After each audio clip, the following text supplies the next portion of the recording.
If you're not from around Pittsburgh, chances are you haven't heard of the person who very well could be the next member of the squad. In 2018, community organizer and Howard Law School grad Summer Lee mounted a primary challenge against an incumbent state representative, a popular establishment Democrat who had held his seat for 19 years. Polluters always find their way to black communities and to poor communities, and people just expect us to, just be okay with it. I bet people like us would get down there and say, oh no, we don't want that here. Y'all didn't want that next to your school. We don't want that next to our school either. That's what we're fighting for the power to do. We just want to be able to say, just like the rich people, that no, we don't want that in our community. Why shouldn't it be us who's controlling it? With grassroots campaigning and support from the local chapter of the Democratic Socialists of America, the then 30-year-old Lee won the primary and the general election, handily becoming the first black woman ever elected to the state legislature from southwestern Pennsylvania. In 2020, Lee was re-elected by an even greater margin. And now this outspoken progressive is setting her sights on Congress, running for an open seat in a newly drawn district where the winner of next week's Democratic primary will automatically become the election's front runner. Lee has been endorsed by Bernie Sanders, Elizabeth Warren, the chair of the Congressional Progressive Caucus, Pramila Jayapal, and Justice Democrats, the grassroots activist group that helped launch Alexandria Ocasio-Cortez. In fact, good old Fox has even gone so far as to suggest Summer Lee could be the next AOC. Of course, for Fox, that's not a good thing. A poll last month by Emily's List, which has also endorsed Lee, showed her with a commanding double-digit lead over her closest Democratic primary challenger, Steve Irwin, a former staffer for the late Republican-turned-Democratic Senator Arlen Specter. But Irwin is getting some high-powered help against Lee in the form of millions of dollars and ads like this one. Summer Lee attacked Biden's character, said he'd take us backwards. And Lee refused to support Biden's infrastructure plan that's now rebuilding bridges and roads in western Pennsylvania. Summer Lee, more interested in fighting Democrats than getting results. UDP is responsible for the content of this ad. What exactly is UDP? From the ad, you might guess that it's a Democratic Party-aligned group. You'd be wrong. It stands for United Democracy Project, and it's a super PAC that was launched late last year with $8.5 million from the American Israel Political Action Committee, AIPAC, the hawkish, Washington-based pro-Israeli lobbying group, which has been around for 6 decades, but only began directly funding candidates last year. What a way to make an entrance. Why did AIPAC bankroll ads calling Lee a bad Democrat? And how come they didn't even mention Israel in their ad? Well, those ads are just the tip of the iceberg. UDP and another AIPAC-connected right-wing dark money group, Democratic Majority for Israel, have pumped millions into this congressional primary to support Irwin and attack Lee. That's in addition to the $269,000 in donations that AIPAC bundled for Irwin's campaign. In just the first quarter of this year, AIPAC accounted for almost half of all Irwin's donations. And when asked about their massive spending on this race, an AIPAC spokesman told the Pittsburgh NPR station that they back Irwin because of his strong commitment to advance the U.S.-Israel relationship as a member of Congress. And Summer Lee wouldn't? Not according to critics, who cite a 2021 tweet thread in which she wrote, among other things, the U.S. has shown leadership in safeguarding human rights of folks it's othered. But as we fight against injustice here, the movement for black lives, we must stand against injustice everywhere. Inhumanities against the Palestinian people cannot be tolerated or justified. I mean, she's right. But if that's the sort of rhetoric that worries AIPAC, what about this? For many Americans, what seems to be happening, or what they believe right now is happening, is what appears to them is we're replacing national-born American, native-born Americans to permanently transform the political landscape of this very nation. That's Republican Pennsylvania Congressman Scott Perry echoing the white supremacist and anti-Semitic Great Replacement theory in a congressional hearing. That's Scott Perry, whose leaked texts also revealed he was deeply involved in the Trump White House attempts to overturn the election. Why am I telling you about him? Because Scott Perry is also endorsed by AIPAC. And according to the liberal Jewish advocacy group J Street, he's just one of 37 big lie Republicans in Congress who voted against Joe Biden's certification even after the January 6th insurrection, and yet now have the backing of AIPAC in their re-election efforts.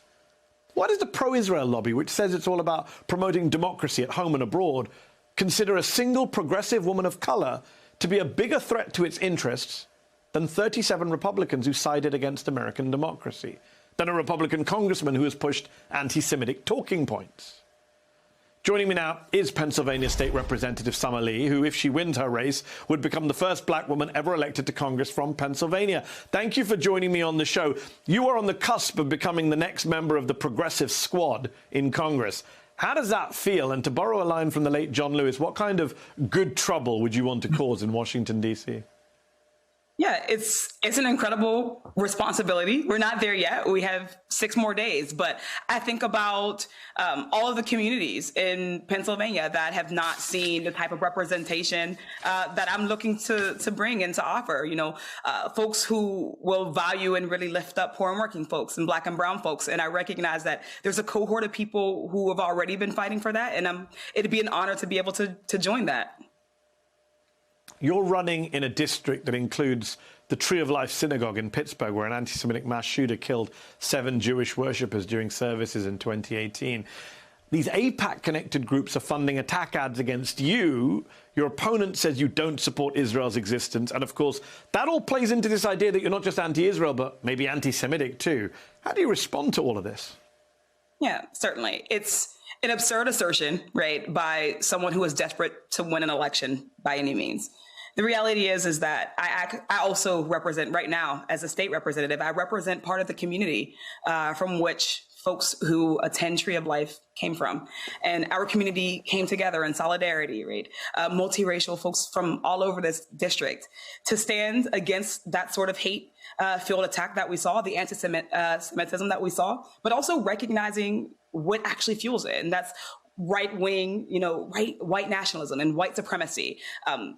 That is something that we all stand against. And their assertions are, I believe, truly a deflection and really trying to keep people from focusing on what we have been able to accomplish and what our movement is accomplishing, which is bringing together people, building the biggest coalition that this region has ever seen, and using wedge issues as a way to stop progressives from building power.